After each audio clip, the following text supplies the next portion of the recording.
گیا کہ اب ہم نیچے کی پڑھیں یا اوپر کی پڑھیں. اگر دوبارہ دوسری رکعت میں اس نے اوپر کی صورت پڑھ لیا, کسی نے کہا نماز ناقص ہو گئی. ایسا نہیں, نماز ناقص نہیں ہوگی, بلکہ نماز اس کی ہو جائے گی. اس کو ترتیب نہیں معلوم ہے تو اس کی نماز ہو جائے گی, اور اگر اس کو ترتیب معلوم ہے تو وہ خود بخود صحیح سے پڑھ لے گا نا. لیکن نماز میں صورتیں جو پڑھی جائیں وہ صحیح پڑھنی چاہیے. تو ہمیں جو ملا کہ ہمیں ترتیب, الحمدللہ ترتیب والے کو سارے کام کرنا چاہیے.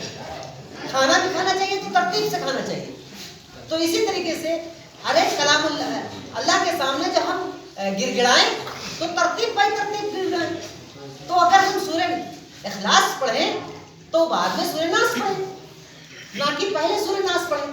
لیکن اگر کہیں غلطی سے ایسا ہو بھی جائے تو نماز ہو جائے گی. اچھا, اس کے بعد آگے ہم چلتے ہیں. پھر ہم اب سورہ اخلاص پڑھ لیے اور اس کے بعد سورہ فاتحہ پڑھ لیے, پھر سورہ اخلاص پڑھ لیے. اب ہم جو ہے رکوع میں جائیں گے. تو جب ہم رکوع میں جائیں گے تو ہم کیا پڑھیں گے؟ تو دیکھیے ہماری نماز آج کل انجن کی شکل میں ہوتی ہے. میں اس لیے آج تذکرہ کرنا چالو کر دیا نماز کے اوپر, اور ہمارے بھائی کہتے تھے کئی بار کہہ رہے نماز کے بارے میں. ہم نے کہا چلو وہی چیز ریپیٹ کر لیتے ہیں. تو ہم نے جو اب نماز چالو کیا, ہماری سورہ فاتحہ بھی ہو گئی, دوسری سورت بھی ہو گئی. اب اس کے بعد میں ہم کو کیا کرنا چاہیے؟ رکوع کرنا. اب رکوع میں ہم جائیں گے تو کیا کہیں گے؟ اللہ اکبر. ہم مسلک السلف کے نزدیک ہم نے اپنے ہاتھوں کو اٹھایا کانوں تک اس طرح سے, اور جب ہمارے کان تک انگلی چلی گئی اور انگوٹھا کندھے تک ہو گیا, پھر ہم رکوع میں چلے گئے اللہ اکبر کہہ کے.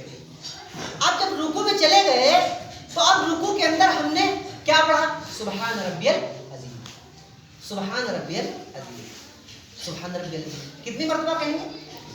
3 مرتبہ, کم سے کم 3 مرتبہ, کم سے کم. نہیں بھائی اللہ کے دربار میں آئے ہیں تو ہم زیادہ کریں نا, اللہ کی زیادہ تسبیح بیان کر لینا تو بہتر ہوگا. لیکن انجن کی طرح کرتے ہیں, ہم کیا کہتے ہیں؟ سبحان ربی العظیم, سبحان ربی العظیم, سبحان ربی العظیم. تو ترتیب بھی ختم ہو گئی اور ہمارے جو کام کر رہے ہیں اس کے اندر کمی بھی پڑ گئی. تو ترتیب سبحان ربی العظیم, سبحان ربی العظیم, سبحان ربی العظیم. اب اس میں اور بھی دعائیں ہیں لیکن تفصیل سے نہیں جانا چاہوں گا, چونکہ ہمارا جو بتانا مقصد ہے تاکہ پریکٹیکل ہو جائے ہمارا. تو سبحان ربی العظیم ہم نے 3 مرتبہ کہا یا 5 مرتبہ کہا یا 7 مرتبہ کہا, یا 7 مرتبہ تک کہہ سکتے ہیں. اور بہترین اچھے انداز میں ٹھہر ٹھہر کر, ان ورتل القرآن ترتیلا کے تحت, یوں نہیں ہے صرف کر لو بس چلے جاؤ, نہیں, ٹھہر ٹھہر کر 3 مرتبہ کہیں, 5 مرتبہ کہیں, 7 مرتبہ کہیں, بہتر ہو آپ کو جو اچھا لگے کریں. 3 مرتبہ تک جائز ہے, صحیح. اچھا, اب 3 مرتبہ ہم نے سبحان ربی العظیم کی تسبیح پڑھ لیا. اب ہم نے کہا سمیع اللہ لمن حمدہ, ہمارے ہاتھ اٹھ گئے. حدیث کے اندر ہے کہ جب آپ رکوع سے کھڑے ہوں تو آپ کی ہر ہڈی اپنی جگہ پر چلی جائے. اب معلوم ہو کہیں اللہ اکبر سمیع اللہ لمن حمدہ, ایسے کر لیا انسان. ارے بھائی یہ کیسی نماز ہے؟ آپ جب گئے تو ہر ہڈی, جب رکوع میں گئے تو گھٹنا جب اس طرح روکا تو ہر ہڈی اپنی جگہ پر چلی گئی. اور اس کے بعد جب ہم رکوع سے اٹھے اور کہا سمیع اللہ لمن حمدہ ربنا لک الحمد, تو ہماری ہر ہڈی اپنی جگہ پر چلی جائے گی. اب اس میں ایک دعا ہے, اکثر لوگ نہیں پڑھتے, منتخب حدیث میں لکھی, منتخب حدیث میں لکھی, کیونکہ ہم لوگ جائزہ لیتے رہتے ہیں. منتخب حدیث میں لکھی ہے دعا, ربنا لک الحمد حمدا کثیرا طیبا مبارکا فیہ. محترم کتنی دیر لگی اس میں؟ زیادہ کوئی وقفہ نہیں کیا, کہا ربنا لک الحمد حمدا کثیرا طیبا مبارکا فیہ, کوئی زیادہ ٹائم نہیں لگا. اور ہماری دعا بھی ہو گئی, ہڈی ہڈی جوڑ کے بھی پہنچ گئی اپنی جگہ پہ. پھر ہم وہاں سے چلے, دعا پڑھ لیے. اب کہا اللہ اکبر, اب کہاں چلے گئے؟ سجدے میں چلے گئے. اکثر لوگ نہیں بتاتے ہیں اور ہماری کتاب میں نہیں لکھی. ان کتابوں میں جو بچے کی پریکٹیکلی کتابیں ہیں، جو روزمرہ پڑھنے والی کتابیں ہیں، اس میں یہ دعائیں نہیں لکھی جبکہ ہونی چاہیے. اب ہم نے پڑھا کیا؟ ربنا لک الحمد حمدا کثیرا طیبا مبارکا فیہ. اب اس کے بعد ہم سجدے میں چلے گئے. اللہ اکبر.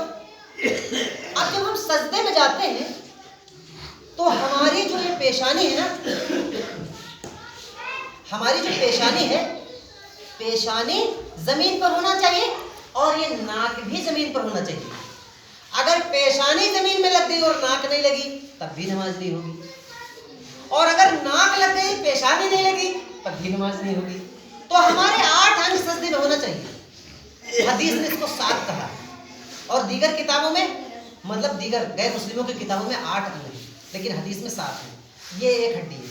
ہاں، ناک اور پیشانی ایک ہڈی ہے، لیکن ہم 8 انگ کہہ رہے ہیں چونکہ ہم دیگر کتابوں کا بھی اگر حوالہ دیں گے تو ہماری 8 ہی ہوگی. 1 2 4 اور 2 6 اور 2 8، دونوں پیروں کے پنجے. 8 انگ زمین پر ہوں گے ہمارے جب ہمارا سجدہ ہوگا. اگر 8 انگ نہیں ہوں گے تو ہمارا سجدہ قبول نہیں ہوگا. اب سجدے میں ہمیں کیا پڑھنا؟ سجدے میں ہم اکثر لوگ جانتے ہیں سبحان ربی الاعلیٰ. تو سبحان ربی الاعلیٰ آخر کیسے پڑھنا چاہیے؟ رسموں کے تحت پڑھنا چاہیے یا سنت کے تحت پڑھنا چاہیے؟ تو سنت کے تحت یہ ہے سبحان ربی الاعلیٰ. بہترین طریقے سے یہ یہاں سے نکالیں، زبان سے رٹو طوطا کی طرح پھسلا نہ دیں، بلکہ دل سے اطمینان کے ساتھ سبحان ربی الاعلیٰ، سبحان ربی الاعلیٰ، سبحان ربی الاعلیٰ. 3 مرتبہ ہو گیا. 5 مرتبہ کہیں گے سونے میں سہاگا ہو جائے گا. 7 مرتبہ کہیں گے ہیرا ہو جائے گا. لیکن اگر بندوق کی گولی کے ساتھ ٹپ ٹپ ٹپ ٹپ کر دیں گے تو کوئی مسئلہ نہیں، بیکار ہو جائے گا. ٹھیک.